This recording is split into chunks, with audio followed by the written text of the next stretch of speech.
The Citizen Mike Show.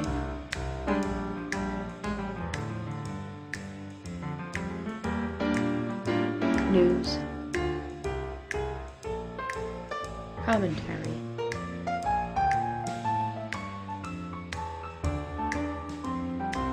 Interviews.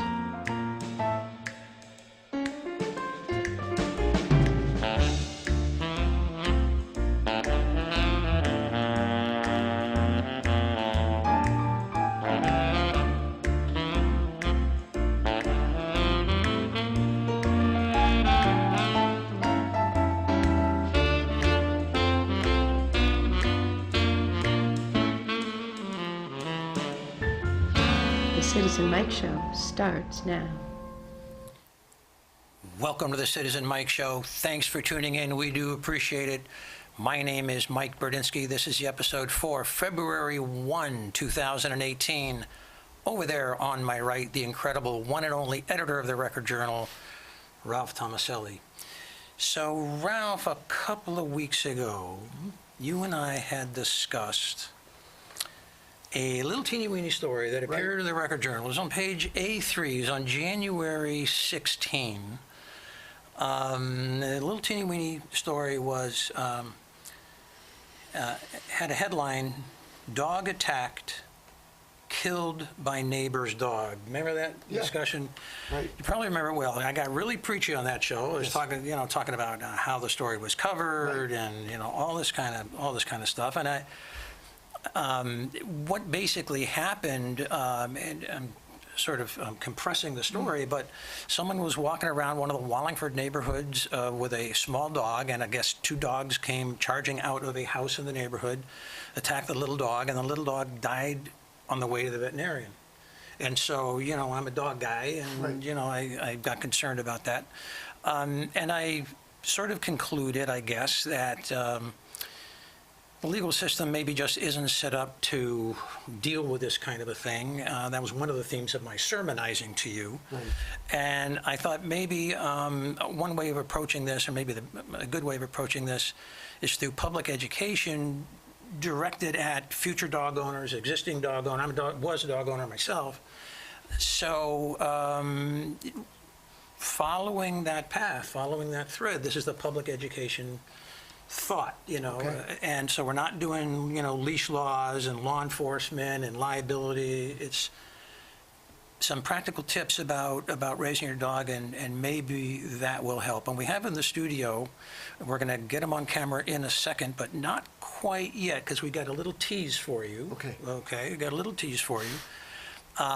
We got a little video. It's Bruce, it's called Revised Doggies, I think is what so this is going to be a pop quiz. So we're going to show the video. It's about a minute. Mm-hmm. Remember it well. There's going to be a pop quiz, and then we'll get our guests on. They're professional dog trainers. So here we go. Bruce, 3, 2, 1, let's hit it.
So, two special guests in the studio. They are professional dog trainers. Let's get them on camera.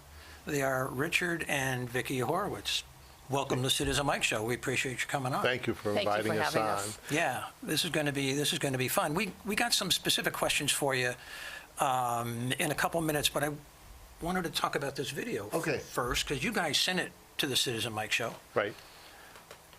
And the stars of the show was a Doberman and sort of a houndy-looking Right. dog. What's going on in that video that we just saw? First of all, we want to say how sorry we are about the incident that took place. It was tragic for everybody, Everybody involved. and with right education, it should not have happened. Yeah. Okay, so, go ahead. As far as the video, Yeah. it really shows how dogs communicate and how dogs only really can communicate by using their mouth, and they change their body language. And they don't have words to use. So I think what it perceived, the perception that we have of what was going on with these two dogs is the Basset Hound was trying to interact with the Doberman, who really wasn't interested. Interact. I would say flirt, but keep going. I didn't want to interrupt. Flirt's a good I word. didn't That's want a to good interrupt. word. you They know, wanted to play. They wanted to play. They wanted to play, and what happened on the very first instant was the Doberman decided to flight. He decided to back up and get away from the Just situation walk away, and just not walk deal away. with it. But then the Basset Hound went nose to nose, and as soon as there was that nose to nose, that's when you saw the Doberman kind of posture itself, and it corrected the other dog by growling at it.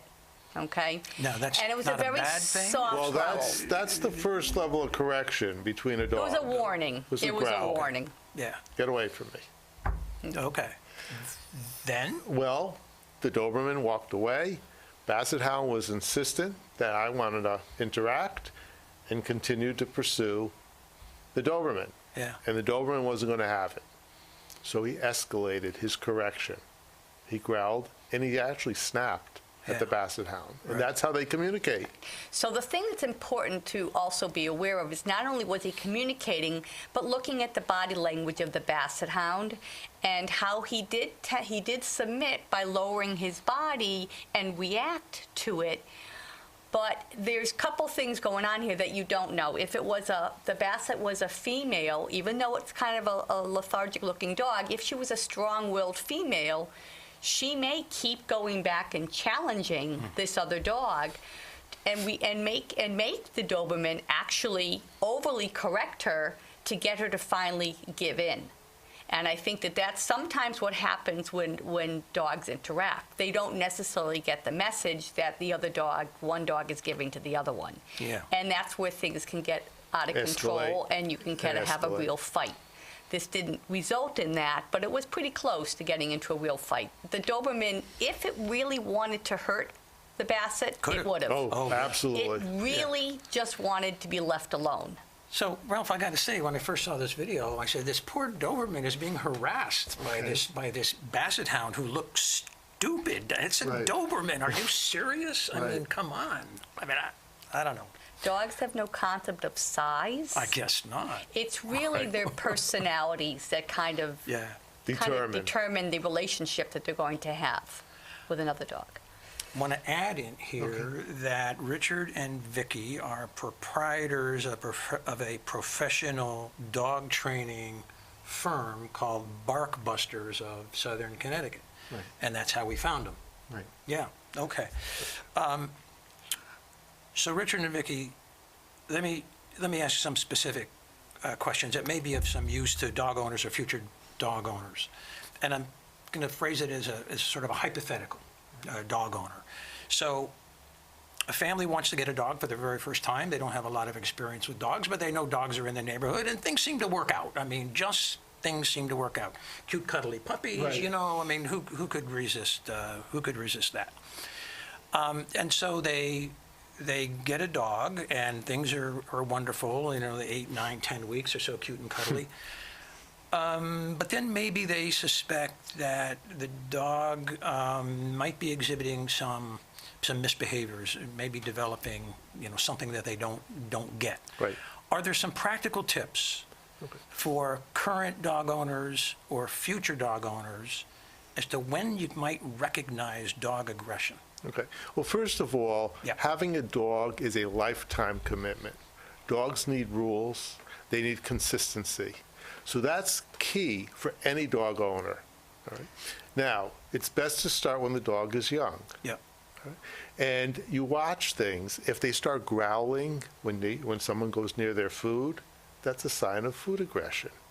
So you want to get that taken care of. If they're barkers or they start lunging, those are key factors into getting some help and recognizing that your dog may have some issues. Sometimes what people don't realize is they will just say, well, they're just being a dog. Right. When they start to bark all the time, or they start jumping on people when they walk in the door, or they do this soft growl and back up, oh, they're just letting us know somebody's at the house. Dogs will be dogs. And dogs Correct. are dogs. And they accept that Right. as being a dog. Or if a dog blocks between a visitor and an owner, they're guarding. Right. Okay? Those are signs that people need to take seriously. Right. So those signs could lead to more serious problems? Absolutely. Yeah. The other piece is that dogs can become aggressive because of different situations they were in. Okay, so for example, if you're a brand new owner and you have a young puppy, you don't tend to see this unless you put him in a situation and you don't think, for example, that you're not sure what's going to happen when you put the dog in that situation. For example, people who bring their young dogs to a dog park, okay? Wallingford has a dog park. And Right. dog parks are wonderful places to socialize. For but some if you dogs. have a very young dog who's very timid, and you bring it into a dog park, and the dogs in the dog park sense that, they might go after your dog. Therefore, then your dog becomes fearful of those situations. Because of one incident? Because of one Yeah, incident, absolutely. they It could be a hold trauma on. to your They dog. hold on to Right. those traumas. So, as a dog owner, responsible dog owner, it's very important that you think things through. It's okay to socialize your dog, but when you want to socialize your dog, you want to do it in a random way. You want to actually pick a situation where you know somebody who you know their dog, and you say, let's have our dogs meet. It's a very controlled environment. You can pull the Right. dogs away if you don't think it's working. You should always introduce them on leash, but you are making sure you're thinking ahead. And that's another thing, having either both dogs on leash or both dogs off leash. If one dog is on and one is off, they have that fight or flight mentality, it becomes an issue. Right. If a dog is on leash, they can't flight, Yeah, right. which makes them tend to go into more fight mode. And- And that's where sometimes problems can happen with leashes and unleashed Yeah. dogs. Well, Well, you mentioned a dog's history, and, so many people, it seems to me, are into rescuing dogs. Yes. So taking dogs where the history might not even be known. They may not know the history Okay, at so all. is there any special advice that you give to somebody who's considering a rescue dog? We work with a lot of rescue dogs, and we really welcome owners when they rescue a dog. You don't know their history. The first week or two is what we call the honeymoon period, where the dog is assessing the owners and how strong the owners are going to be. And we, again, encourage rescue, but you have to be a firm and dominant owner of a dog. Yeah, so what that means is, and honestly, it's very important when you have a dog that you develop leadership.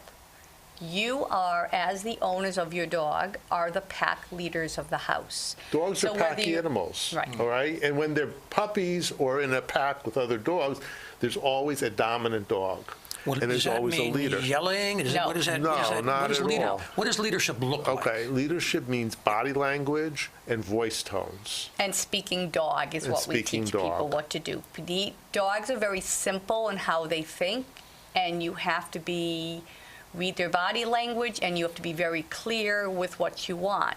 But if you aren't the leader of the pack, and this is either with a rescue or even to bring a puppy into the home, then the dogs take over the house. When a dog takes over, it causes stress and anxiety, and that's when problem behaviors occur. So a dog takes over the house. Give me some examples as to how you begin to recognize the early signs of that. What Okay. would they do? They bark. Everything they hear, they bark at. Someone comes to the door, they run to the door. They're answering the door. They're barking out the window. It becomes Protecting the house. territorial. Yep. Okay? They jump on people. Jump on people when the people walk in the house. Those are all signs that you have to recognize. And it's not because they're dogs. They need the training. They need the rules. Right. They need the consistency. They need the leadership of the owners. Right. Dogs will go and steal something to get your attention. They'll go and grab a sock, run around the house, you chase them.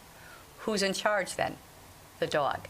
And so what we teach our clients a lot about and to understand is that a dog will do anything it can to get your attention. It doesn't matter if it's a negative behavior or a positive behavior. But what dogs need to know is they will get the attention when it's the right time for you. And we as dog owners have to educate our dogs on what is the expected behavior in various situations. So before we go any further, I want to get up on the screen a JPEG, Bruce. It's Citizen Sid, and this is the dog that trained me. Yes. Remember Sydney? I remember Sydney? So let me know when that's up and down there, Bruce. It's up still? So this is my story about Sydney, and I want to run it by you because it seemed to work. So when Sydney was a little, I don't know how old she was. She was an adolescent dog, and probably within a year, but a lot of energy. But she developed on one night, jumping up on the sofa where we sat. Right. So my wife and I huddled, and the dog got off because we created a distraction in another room. But the next night, the dog did the same thing. Right. So we turned off all the lights, and we went upstairs and left the dog alone, and we watched television. And as soon as the dog heard the TV upstairs go on, dog jumped off the sofa and ran upstairs to be with us, and she never jumped on the sofa again. Wow. That's a very interesting story. And you know, dogs often, and I'll go into a household, or we'll go into a household and be a small dog like a Chihuahua's up on the back of the couch. Yeah. And the owners will say to us, "Isn't that cute?" And we'll say, "No, it's really not cute." Yeah. Because when you're sitting on the couch, the dog is actually higher up in Right. the hierarchy than you are. That's right. And it thinks it's a leader. So those are the little signs that you want to watch for. Yeah. Right. So let's, another hypothetical. You get a new dog, and you want to prevent these misbehaviors, whatever they may be. What are 3 or 4 very practical tips for new dog owners to prevent? I think before you even bring home a dog, as a family, you need to decide what are the rules going to be, who's going to feed the dog, who's going to be walking the dog, where is the dog going to be sleeping. Can't everyone walk the dog? Can't Yes, everyone feed but the yes, you can. However, it's good if you have some clear expectations in your household, because dogs, if, for example, you say, "Oh, I thought you were going to walk the dog. Oh, I thought you were going to walk the dog." Next thing you know, the dog had an accident on the floor. So you have to have some kind of a plan in place. It doesn't have to be a rigid plan, but a plan in place. And then, you need to talk about some of the rules you want to have in your house. Do you want the dog to be sitting on furniture? Do you not want the dog sitting on furniture? Because the best way to educate your dogs is to teach them in the moment what your rule is going to be. We've had clients that allowed their dogs to do whatever they wanted until it got out of control. We've had people who didn't eat in their house anymore because the dog would literally grab the food out of their hands. So they would go out to eat 3 meals a day. What you don't want to do is let your dog change your household dynamics. Your lifestyle. And your lifestyle. You have to keep your lifestyle, and we educate people on how to teach the dog, these are the rules of the house. And you want to be proactive rather than reactive. What does that mean? So if a dog barks when the doorbell rings, set it up. Desensitize the dog to the doorbell. So when the doorbell actually rings, it's not a big deal anymore. Right. But if you do it only when someone comes to the door and rings the bell, the dog's not going to learn. Yeah. Another thing that's really important is that we talk about, people want to walk their dogs. I want to walk my dog. I want to take him for walks all the time, which is a really good way of getting physical exercise. But training also involves mental exercise. And mental exercise, when a dog is tired physically and mentally, then you have a happy, relaxed dog. The more relaxed a dog is, the less it reacts to different things going on around it. Well, we were talking before. A tired dog is a good dog. Right. Well-behaved And dog, it doesn't have to be physical, Right. it has to be the mental. Couldn't wake her up after the physical- hikes up on the ridge. You know? The physical exercise really adrenalizes our dogs. Right. But the mental exercise tires them. Right. Yeah. So, we teach, there's a lot of things you can do. If you know that you're going to have a lot of company come over, what should you do with the dog before they come? You can exercise them physically and mentally.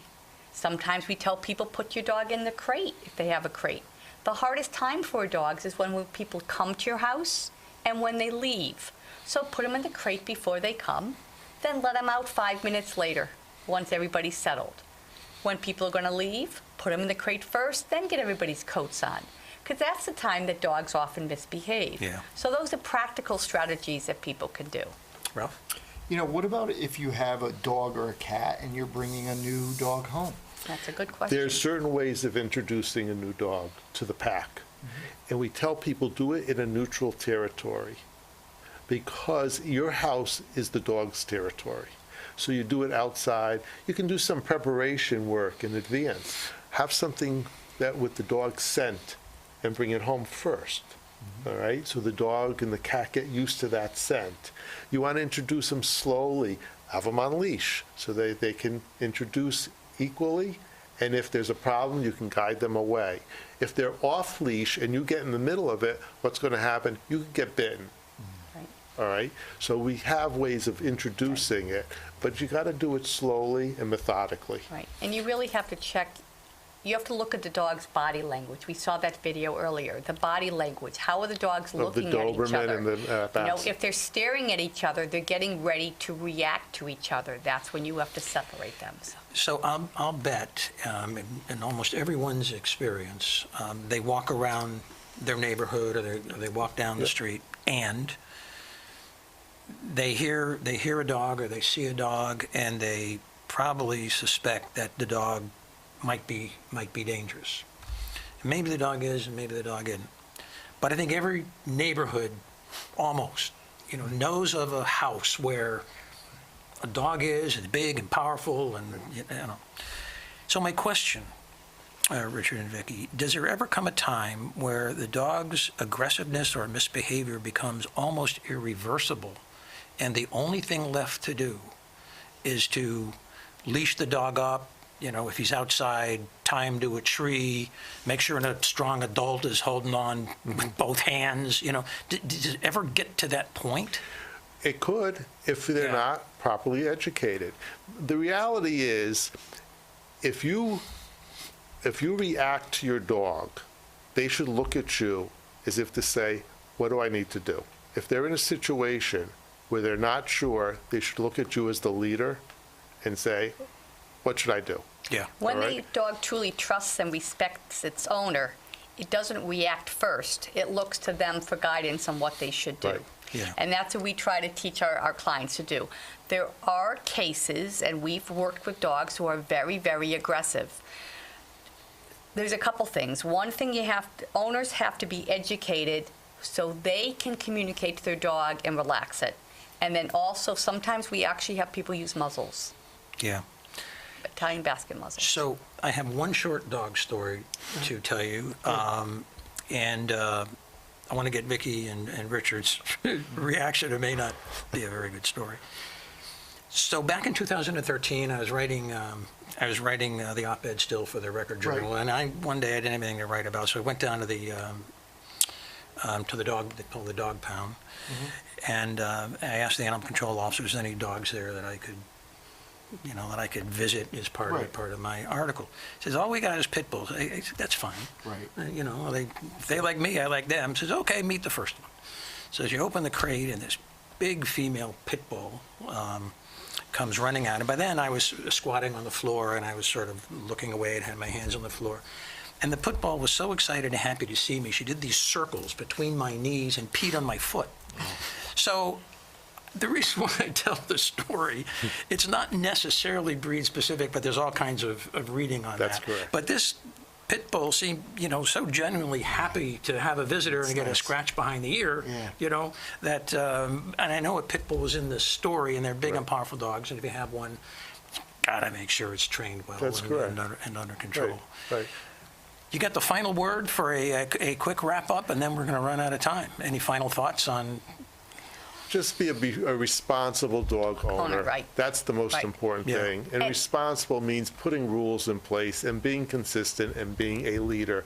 A dog doesn't like chaos. They really want to do the right thing, and they really want to please their owners. Let's make that the final word. Okay, Yeah. sounds good. Thanks for coming on the show. Thank Thank you. you. So much for having us. We appreciate it, and it's very useful. So, Good. okay. We're going to be right back with State Representative Mary Mushinsky. We want to thank Richard and Vicki Horowitz from Barkbusters. Don't go away. So, Ralph, one of the big things in the news, big topics in the news, is the state budget, and yes. in particular, Absolutely. whether or not the state of Connecticut should have tolls on certain highways at certain locations. So, who better to discuss that issue with than the Democratic state rep from the mighty 85th Assembly District, which is the downtown area. The downtown sort of. area. Mary Mushinsky. Mary, welcome back to the Citizen Mike Show.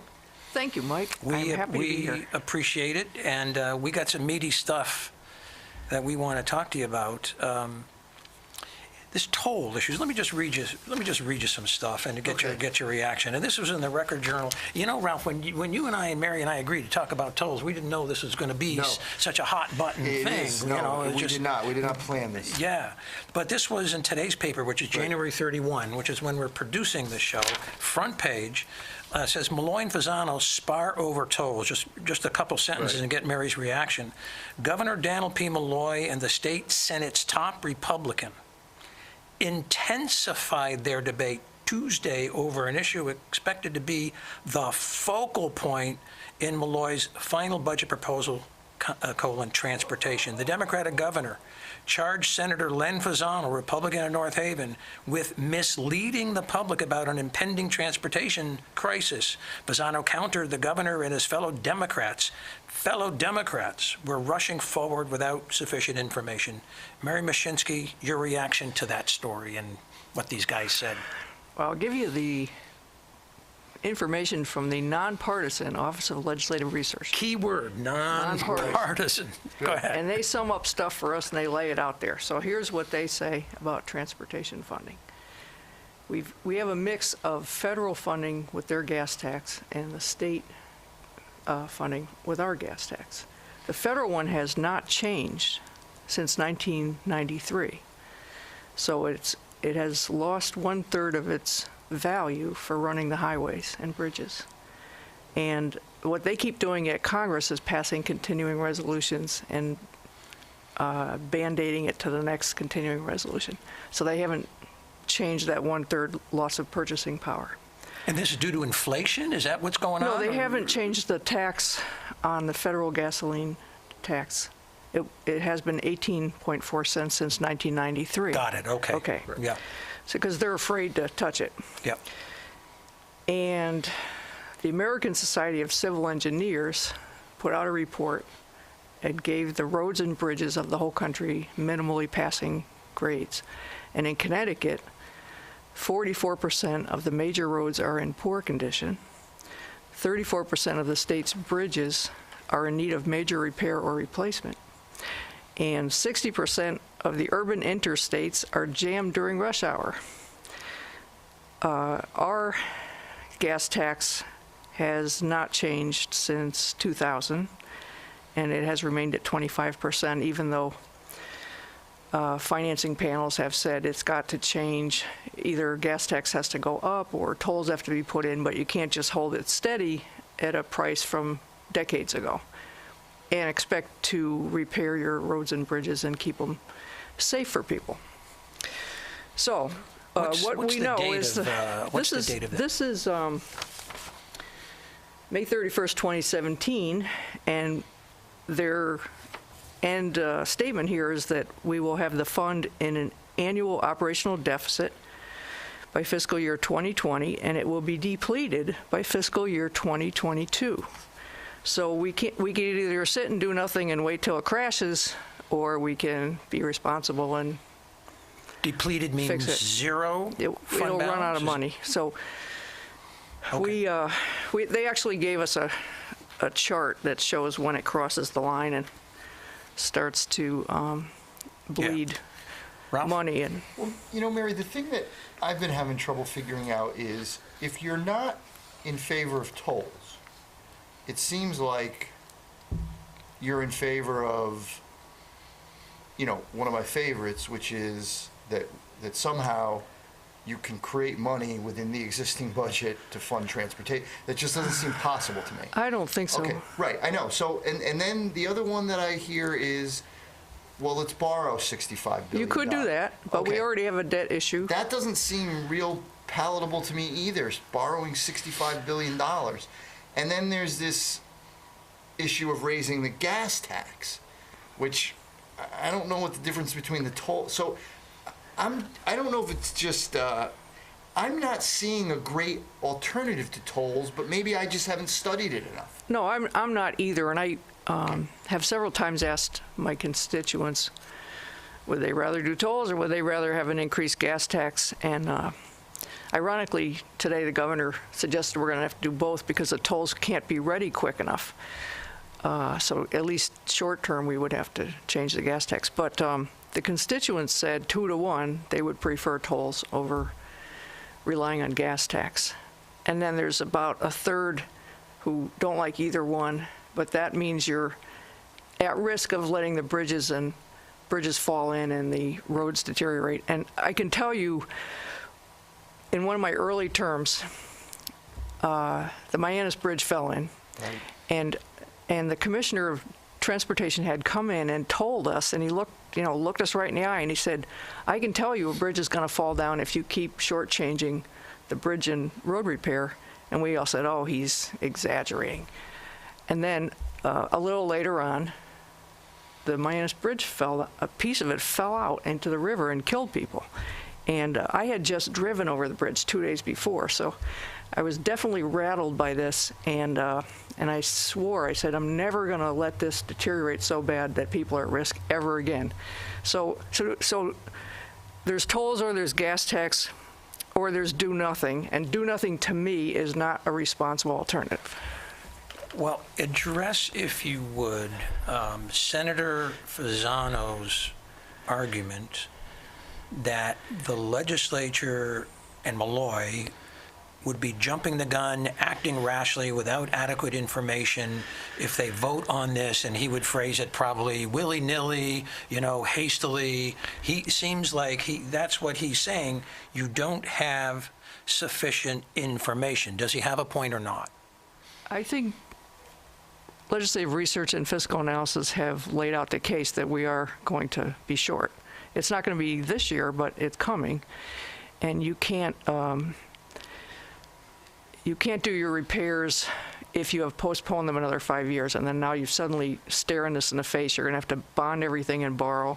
So I think that's not the responsible way to go. You look at all the states around us, New York, Massachusetts, New Jersey, Vermont, New Hampshire, they're all using tolls to help pay to maintain their roads and bridges, and we're the only ones that aren't.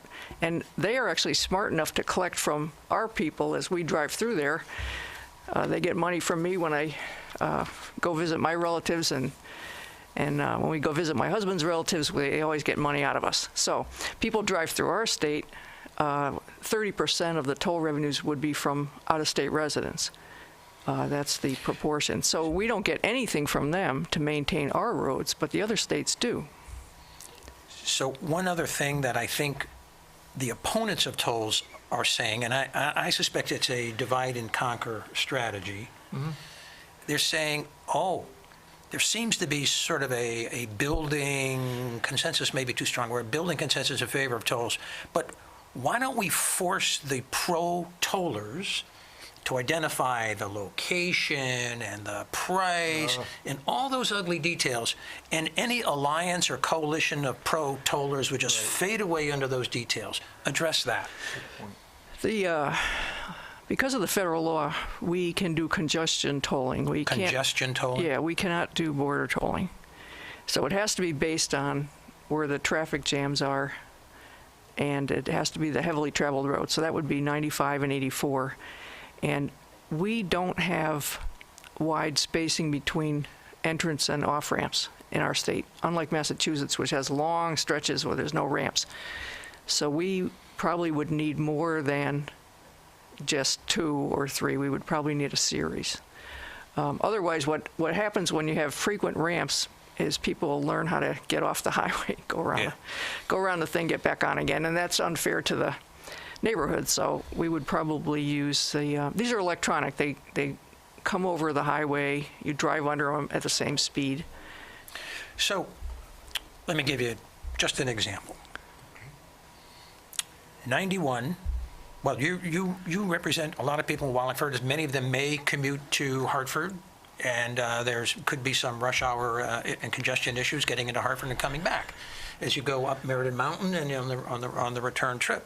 So many of your constituents in the mighty 85th might not want to see tolls on Route 91 sort of north of Meriden or something, but yet that's a congested area. It is a congested area. So Len Fasano's political strategy could be, and this is hypothetical, I haven't talked to, could be, we'll get that Mary Mushinsky, we'll get her. We'll just propose a toll, just north of Meriden, on each direction, and watch the pro-toller support fade. Address that. No, the legislature won't be picking the spots. It'll be Explain done how that would work. because it's done by analyzing the congestion areas, and it's also done by time of day.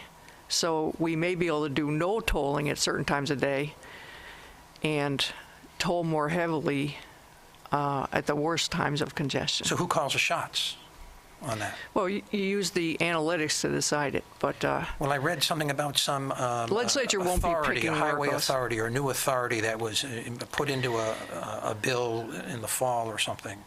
Would this Yes. be a bureaucracy, and people like to rail against well, bureaucracy? it's designed to be a data-driven system to reduce congestion. For example, if there was a toll based on everybody going to work at the same hour, the employers might start to change their time when you come in and when you leave, just to give their employers a chance to take advantage of the lower toll. And that would be a good thing. That would be a relieve good thing. congestion. It would relieve congestion. Yeah. Right now, everybody wants their employers there at the same time of day, Those and they're all employers are sitting there at the ramp at the same time.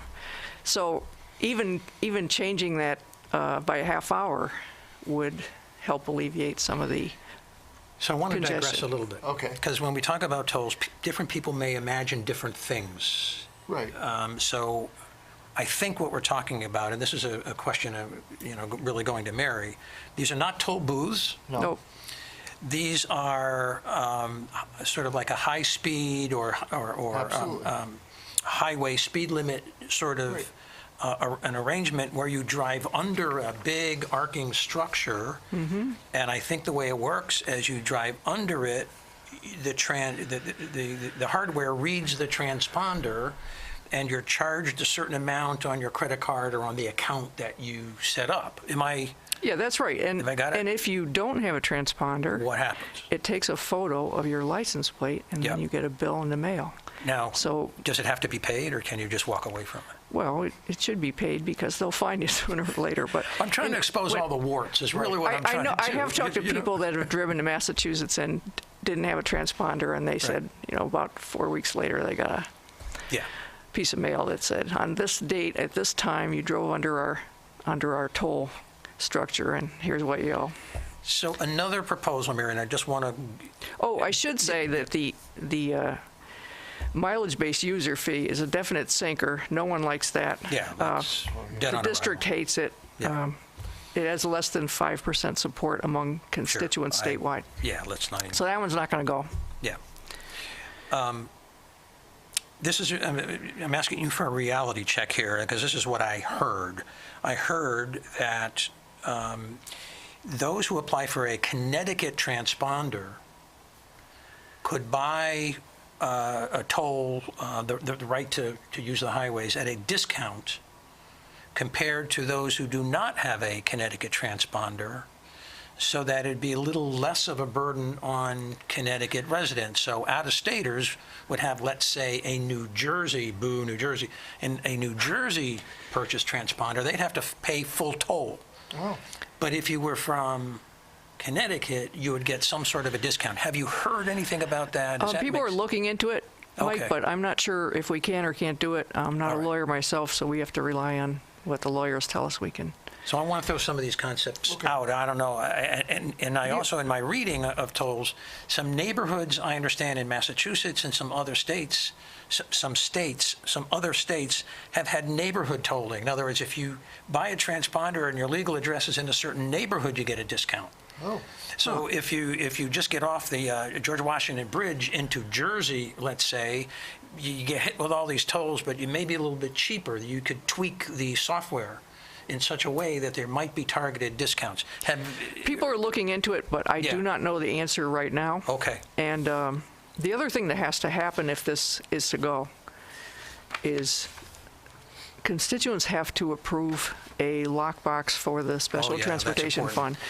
And Develop that's that going thought. to be, Develop that thought for me. that was a two-step process. We Yeah. had to pass it at the legislature, and then we had to vote to put it on the ballot in the fall of 2018. So this year, when people go to vote, they will also be voting on whether or not to set up a lockbox, which I would recommend a yes vote on that, because you don't want any No moving rating. of money. You don't want No any rating rating by of this the money. It has legislators. to go strictly for transportation. That's what it's Okay. for, so.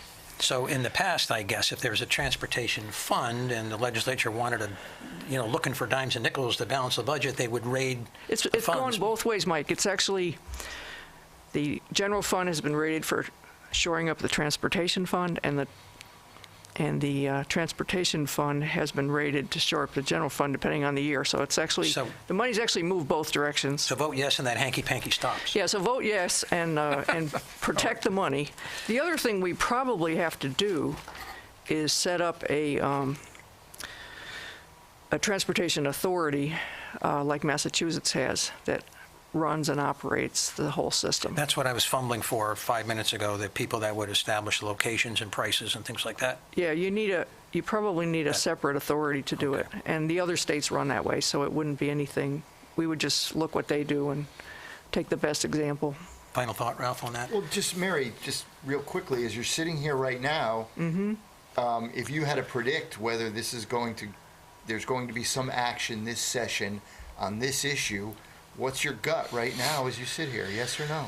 My gut is something will go. We were within one vote last year. The reason you didn't see a vote on it was we were one vote short.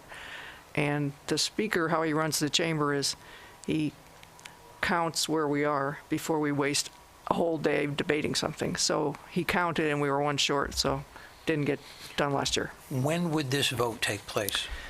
Well, we have to finish by May, first week of May, so. And what would be, The Senate, I don't know what they're going to do. The House, I think right, it will pass. so the legislation would include the authority that you talked about? It would, all the details needed would be in legislation, possibly passed by Yeah, May? this is a, if we're going to do tolls, it's about a 7-year rollout Yeah. to do the permits and the construction.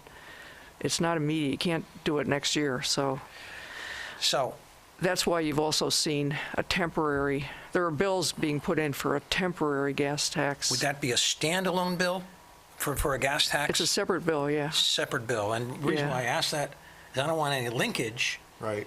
so the anti-gas tax people bring down the toll. Well, hopefully the gas tax would come down after the tolls are up. Well, that- But yeah. you've got this gap They're in time. skeptics on You that. have this gap in time of Yeah. getting from here to there, and Before we trying to change keep the- people safe. Before we change the subject, I just want to go over some quick numbers. I think it was a Hartford Current. No, this is Connecticut Post and other publications too. Researched how much money other states are making, and this is about 6 months old. September 2017. Some states and some revenues in millions, okay? And this is all ending in some 12-month period in 2016. So Maine, 134 million. Massachusetts, 395 million. New Hampshire, 130 million. New Jersey, 1.6 billion, rounding. New York, 708 million. Pennsylvania, $1 billion. Port Authority of New York and New Jersey, 1.8 billion, and Rhode Island, a measly 20 million. So there's some big bucks. Yeah, absolutely. Yeah, all the states around us run their roads and bridges this Yeah. way. We're the only one that is not doing it this way, and Yeah. we are having trouble. And, if you want to have a good economic climate here and people ship their goods in and out and get their workers in and out, you have to have a good transportation structure. Just one other question before we move on to something else. Some of the commentators are saying this is an election year. The legislature isn't going to pass anything. They're going to duck and run, kick it down the road. Right. Mary, you ready to vote in May? Yeah, I am. I've already polled the district a couple of times. Okay. You're secure, you're confident in the pro-toll? Well, most people prefer tolls over gas tax. There's a small group that wants neither one, but Well- I've told you that ethically, I don't think I can say none of the above, because then something's going to fall down and kill somebody, and I'm not unwilling to be irresponsible. So you're a yes on tolls? Yeah, right now I am, and I just sent the Okay. survey out again, unless it changes, but it's been 2-1 in favor of tolls for the funding mechanism. Change the subject? Yeah, absolutely. So let's do that. There's some writing recently, and I'm going to go to rely on a column by Kevin Rennie, the conservative Republican who puts commentary in the Hartford Current, and he talks about a economic stability commission or some such thing. He writes this way: the legislature last year created another commission to figure out what to do about the state's declining economy in the midst of a national expansion, The commission has a broad mission: figure out what's the matter with Connecticut in a short time to make recommendations. The legislature created the commission in its bipartisan budget last fall. The formal commission has 14 members, and it's a commission on economic stability or some formal name. And I guess in the next 60 days or so, they're going to come up with specific recommendations on how to fix Connecticut's economy and budget. By March 1st, yep. By March 1st. And Kevin Rennie goes on to say, if history is any sort of instructor, both Democrats and Republicans would be relieved to wait until 2019 to do anything bold in this year of a short legislative session and a long political campaign. Legislators boxed themselves in when they created the commission, and the legislation requires a legislator to vote on the commission's recommendation when they are revealed in early March. Comment on Kevin Rennie's view. Are you ready to vote, up or down? Hey, I'll look on at anything. Well, yeah. I will look but, at I mean, anything, and But how persuasive? hopefully all how my much colleagues will too. How much weight will this carry? These folks are mostly CEOs. Some of them are retired CEOs. There's one former chairwoman of finance on there, but mostly they're CEOs, and they have big picture views of what to do. And so some of the things they're looking at are, actually transportation is one of the things they're looking at. They're looking at changing pension and retirement healthcare costs at the municipal level. I want to get into that in a minute, but They're looking at we can get into it now. Redistribution of education aid, because some of the towns are gaining students and some are losing students, but the formula is fixed. And maybe we should be having a flexible formula. Some of the regional municipal services could be done if we changed prohibition about working among several towns. And that's collective bargaining, so they're looking at that. They're looking Ralph at is actually. busting with a question. I want to They're get looking in. at I want to major get in a minute. No, I wanted to. Well, Mary, get the thing is I read Kevin Rennie's column, and I think we have another article here that I had read.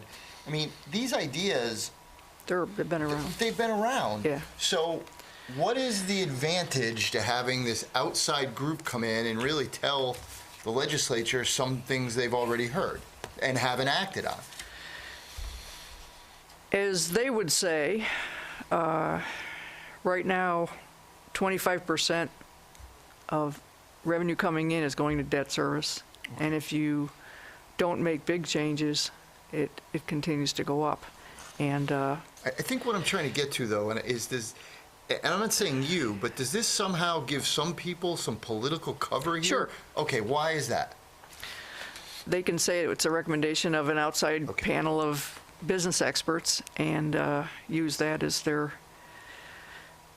They're covered. justification. Yeah. So, for example, if they have unions that they've worked with over the years, and this outside group recommends a change in the way pensions are negotiated, it might give them a little cover to say, It might, or they may take some of the other recommendations. Okay. There, one of the examples I can give you is that we have 169 towns, and then 54 of them have their own 911 call center. You only need 2 or 3 for the entire state. And it would be really great if we can start getting these towns to combine Good. and use the same call center, which they do in other states. It's done in Texas, it's done in California. Well, We could do it here. I want to follow up on Ralph's point. These aspirational ideas have been around. They've never been passed because it's too difficult. The unions get up in arms. It is difficult. Interest groups get up in arms. And so we've kicked the can down the road, down the road, down the road, down the road, and now we're looking at like a $1.5 billion deficit, or maybe, for 1 year. And, I've heard $3 to $4 billion over the next 2 years because we're kicking it down because the votes are much too difficult. Why is this year any different? The budgets have been really difficult to write. Yeah. You saw we were in session practically to Thanksgiving. Yeah. Normally, we would be out in June. And so, while you're right, these issues have come up before. There have been 5 other commissions like this, going back as far as the 1970s. Now it's serious business, and hard choices come up. Now, some of them a labor person might not be able to vote for, but some of the other ones might be acceptable. And for example, when we changed our state employee benefits, we changed them as of new hires, and the ones hired under an existing contract were one way, and then the new people were another way. Didn't it have to be that way by law? Yeah, it has to be, and Yeah. and that could be done municipal level as well. Personally, I'd like to see us move more towards regional services. I think that makes complete sense.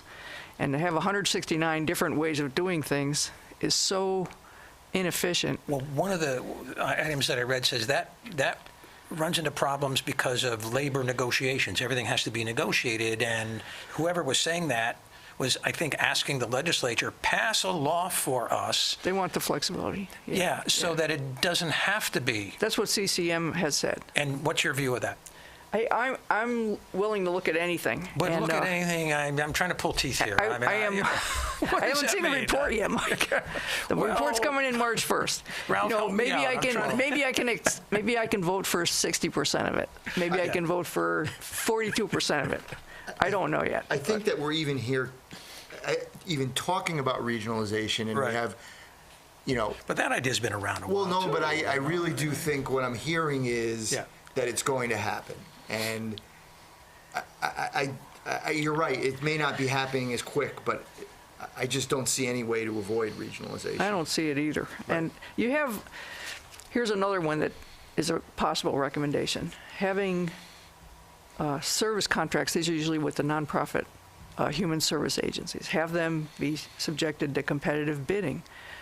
We give these contracts out for taking care of children or people with disabilities or whatever, and the human service agencies get the same contract every year. Maybe we should have competition for these contracts. Right. And, it might bring down, this is an estimate, might bring down costs 8 to 12% and annual savings $174 million to $260 million if you use competitive contracts. Well, It's not something we've done in the past, but It's the Commission on Fiscal Stability and Economic Growth. That's the name Right. of it that I was fumbling for. And as I recall, Mary, your comments and what I read, March 1, they're coming in, and we have to vote on what they give us. by March 1. Yes, and we have That's to a actually month. vote on it. How do you mobilize support? How do you articulate to the public the details? I mean, the labor unions are pretty easy to mobilize, and if there's anything anti-labor, You know, it just seems it prevents action. March 1. Why don't we kick it down the road to say end of legislative session? Or can't you do that? It's already in. Well, I predicted that's going to happen anyway. We're going to be working on fiscal issues in March, so the timing is good, and it takes time to digest this stuff. And one of the mayors has predicted that might end up with binding arbitration on that question, that Okay. question of regionalism. So we have 11 different transit districts. We have, a lot of this stuff is done in other states by county level or by a big planning region. And they don't have these little teeny tiny districts that do things in their teeny tiny territory. We're going to run out of time, but Okay. a final serious question. Yes. Complicated issues, difficult issues. What can the Citizen Mike Show do to shine some darkness on the specifics when they're known? Or is it a matter of the smoke-filled room, the legislative leaders get together, No, four of them these shake will hands? be publicly posted. They'll be Yeah. on the CG. But it requires CGA context website. and an explanation, and the public can get bogged down in the nitty-gritty unless there's a sort of a translator. No, I'm serious No, I know, about that. I agree. And it's all a very worthy cause. I'm just worried that I think It's there will not be well plenty. understood. There will be plenty of press coverage of the report. I Okay. can predict that. All right. Some of the other things that we will be taking up this year are the state water plan, which has been a long time coming, and it's actually going to be voted on this year. Shortage of skilled workers. We've been talking about changing the community college system and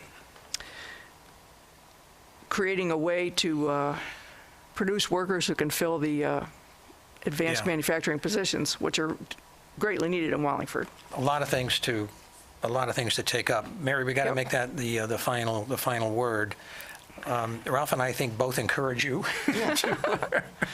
to face this head on. Thanks again for coming back on the Citizen Mike Show. We appreciate it. The viewers appreciate it too. Sure. I think every legislator, if they're doing their job, has got to look in a open-minded way at any good recommendation.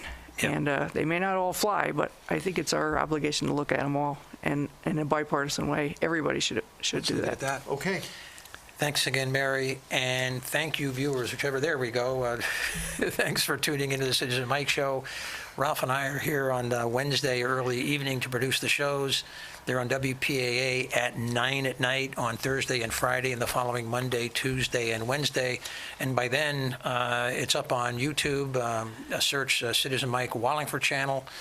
And again, if it's 9 at night, it's Citizen Mike. Good night, everybody.